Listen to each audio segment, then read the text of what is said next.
하나님 말씀 누가복음 7장 11절부터 17절까지 말씀. 누가복음 7장 11절부터 17절까지 말씀. 그 후에 예수께서 나인이란 성으로 가실새 제자와 많은 무리가 동행하더니 성문에 가까이 이르실 때에 사람들이 한 죽은 자를 메고 나오니 이는 한 어머니의 독자요 그의 어머니는 가부라. 그 성에 많은 사람도 그와 함께 나오거늘 주께서 가부를 보시고 불쌍히 여기사 울지 말라 하시고 가까이 가사 그 관에 손을 대시니 맨 자들이 서는지라. 예수께서 이르시되 청년아 내가 내게 말하노니 일어나라 하시매 죽었던 자가 일어나 앉고 말도 하거늘 예수께서 그를 어머니에게 주시니 모든 사람이 두려워하며 하나님께 영광을 돌려 이르되 큰 선지자가 우리 가운데 일어나셨다 하고 또 하나님께서 자기 백성을 돌보셨다 하더라. 예수에 대한 이 소문이 온 유대와 사방에 두루 퍼지니라. 아멘. 오늘 예수님께서 나인성 과부의 아들을 살려주셨습니다. 과부가 독자입니다. 아들이 하나밖에 없어요. 그리고 가부라고 하는 말은 남편이 죽었다라는 것이지 않습니까?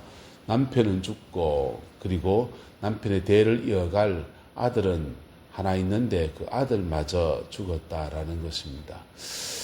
상황 처지가 녹록지가 않습니다. 그렇게 인생사에서 이런 풍파 저런 풍파를 만난 이 사람, 주님을 만났습니다.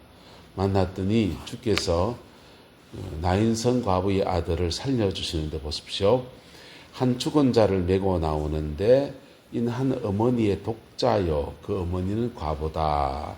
그 성에 많은 사람도 그와 함께 나오더라. 그래서 유대인의 정결법에는 과부 죽은 사람의 시신을 아무도 함부로 만질 수 없습니다.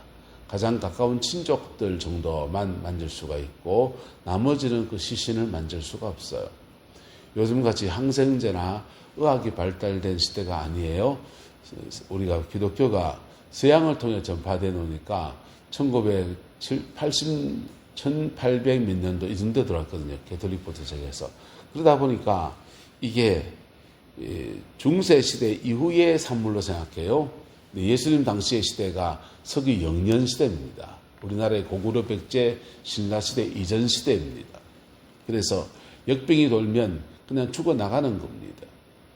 그래서 의학이 발달되지 못했고 지금 유대 나라는 물도 좋지 못해서 수인성 물을 가지고 깨끗이 씻는 이런 것도 부족합니다. 더워서 땀이 많이 나고 그리고 전염병이 이런 병들이 많이 옮길 수 있는 부패하기 쉬운 그런 상황입니다. 우리나라 여름에 되면은 식중독이 온 마을에 퍼지곤 했습니다. 장례식에 갔다 돼지고기 먹다가 여름만 되면은 온 마을 전체가 돼지 그것도 먹고서 설사 배탈 나고 병원에 실려고 난리 났습니다. 왜 사라졌냐? 냉장고가 보급되면서 그게 사라졌어요. 과학기술이 참 의학을 많이 사람의 수명을 많이 연장시켰지요. 자, 이렇게 이 예수님 당시 이 시대가 고구려 백제 신라 시대 이전 시대니까 환자가 생겼는데 죽었습니다. 돌아가신 시신에는 많은 병균들이 이렇게 자연적으로 발생할 수 있습니다. 그래서 시체에는 사람을 손대지 못하게 하고 그래서 사람과 접촉하게 되면 그것이 나를 더럽힌다라고 하는 정결법, 영적 정결법으로 육체적 정결법으로 같이 통합된 정결법들이 유대인에게 존재했던 것입니다. 예수님은 이걸 가리지 않습니다. 나병 환자이건 죽은 자이건 주님은 가리지 않습니다. 왜 가리지 않습니까? 유대인들은 이런 사람 만지면 내가 더러워진다라고 생각합니다. 예수님은요 거꾸로 생각합니다. 내가 저를 만나면 저 사람이 거룩해진다. 적극적인 선이 저와 여러분이 있기를 예수 이름으로 축복합니다. 그래서 이런 데 너무 심취한 사람들은 누구 전화 통화하는 것도 겁내고요. 누구하고 악수하는 것도 겁내고요. 사람과 자꾸 단절하고 살아요. 기독교는 사랑의 종교입니다. 사랑 끊고 사는 종교가 아닙니다. 물론 그렇게 해서 영적인 오염이 올 수도 있습니다. 근데 내가 주님의 마음을 가질 수 있기를 축복합니다. 나를 만나면 저 사람 거룩해진다. 할렐루야. 나를 만나면 저 사람 거룩해진다. 그리고 나는 하나님의 전신갑주로 보호받고 있다. 이 믿음 가지고 있는 겁니다. 영의 세계에는 내 믿음 체계와 관련이 있어요. 그런 생각 가지면 자꾸 더 공격받아요. 어쨌든 주님은 이 나인성 과부 이 사람을 대하시는데 13절에 보시면 과부를 보시고 불쌍히 여기셨다. 긍휼히 여기셨다라는 것입니다. 그리고 울지 말라 이렇게 말씀하십니다. 주님이 이 남편을 잃고 독자, 자식마저 잃어버린 이 과부의 인생에 개입하셨습니다. 인생에 개입하시고는 가까이 가서 그 관에 뭘 하셨다? 손을 대셨다 하셨어요. 주님 손 안 대고 뚝 떨어져라. 그리고는 청년아 내가 네게 명하라 일어나라. 이러실 수 있습니다. 근데 주님이 굳이 그 과부 그 관에다가 손을 대셨다라는 겁니다. 이것이 이 과부에게 주는 의미가 무엇이겠습니까? 이런 뜻입니다. 이 아이는 곧 나의 동생이다. 이런 가족이다라는 것입니다. 주님이 치유사역을 행하신 중요한 원리가 있는데 치유는 믿음으로 합니다. 성령의 능력으로 합니다. 십자가 보혈에 필요합니다. 근데 또 하나 중요한 원리가 뭡니까? 사랑으로 합니다. 할렐루야. 사랑으로 합니다.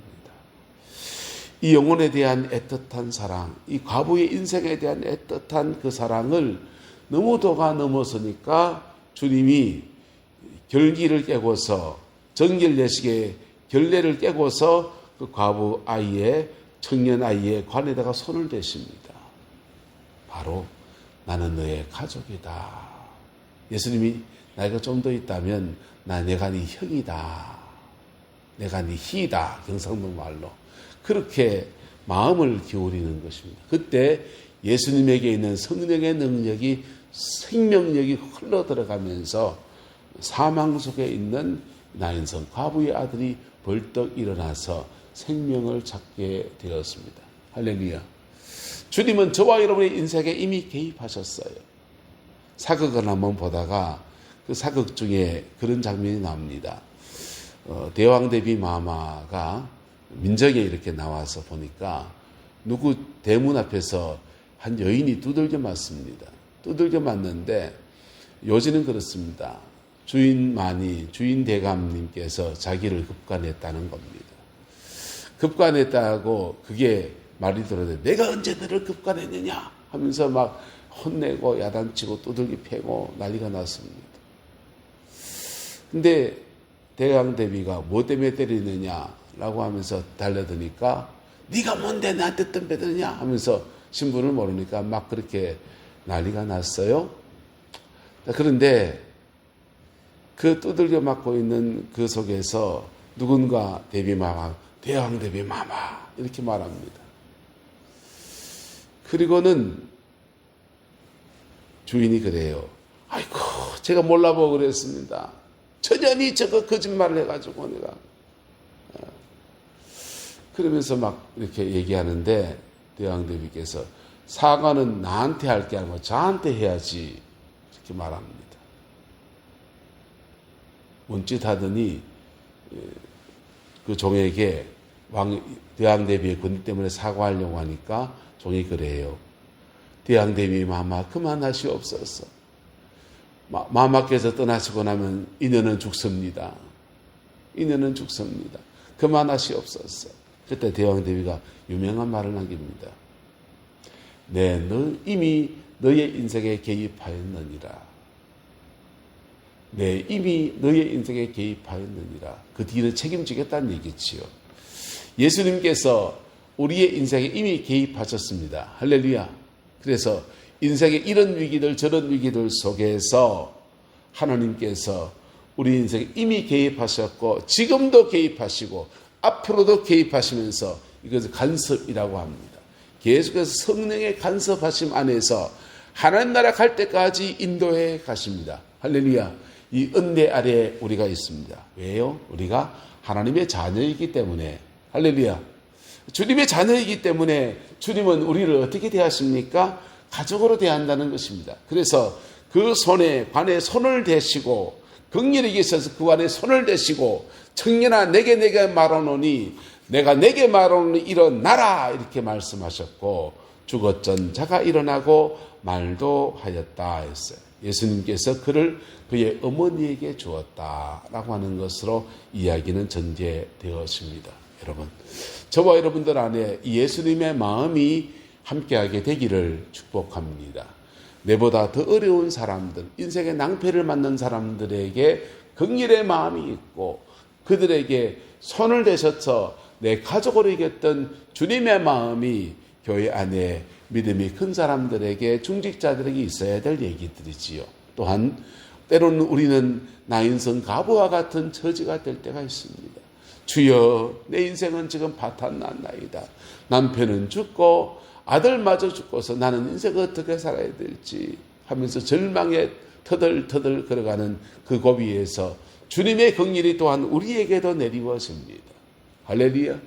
이 두 가지 인생의 모습들 속에 예수님처럼 때로는 나인성 가부의 아들처럼 하나님의 긍휼함 앞에 온전히 세워지고 그 긍휼함 속에서 주님의 긍휼을 몸으로 덧입는 은혜가 있게 되기를 예수님의 이름으로 축복합니다.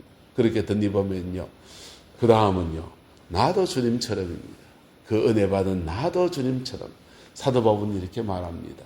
주께서 자기의 일체 오래 참으심을 먼저 보여주셔서 그도 내가 또 다른 사람을 만날 때 주님처럼 참아주려고 몸부림쳤다는 것입니다. 그가 그렇게 그러운 여정들 속에 정수로 남긴 구절이 바로 사랑장입니다. 사랑은 오래 참고, 사랑은 온유하며, 사랑은 시기하지 않고 투기하지 않고, 그렇게 쭉 풀어가면서 사랑이 무엇인지를 쭉 얘기하는데 단순한 사랑 노름한 게 아니에요. 유행가 가사가 아닙니다.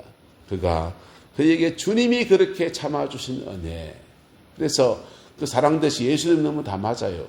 예수님은 오래 참고, 예수님은 온유하며, 예수님은 시기하지 않고 투기하지 않고, 진리와 함께 예수님 기뻐하시고 그 사랑을 우리에게 베풀어 주십니다. 할렐루야.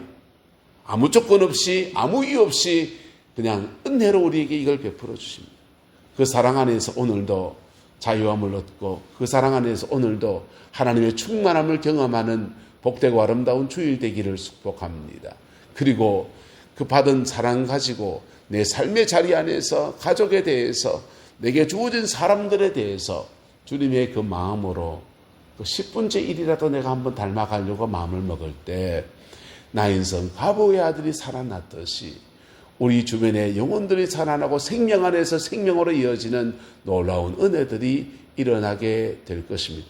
그 복이 우리 교회 안에 충만하고 이 내남면 지역의 이전이 지역에 충만해서 정말 영혼을 건지는 하나님의 교회로 그렇게 세워지게 되기를 주의 이름으로 축복합니다. 기도하겠습니다. 좋으신 아버지 하나님, 주님의 은혜와 사랑을 감사합니다. 우리의 모든 부족함과 우리의 모든 둔함에도 십자가 보혈의 그 능력 안에서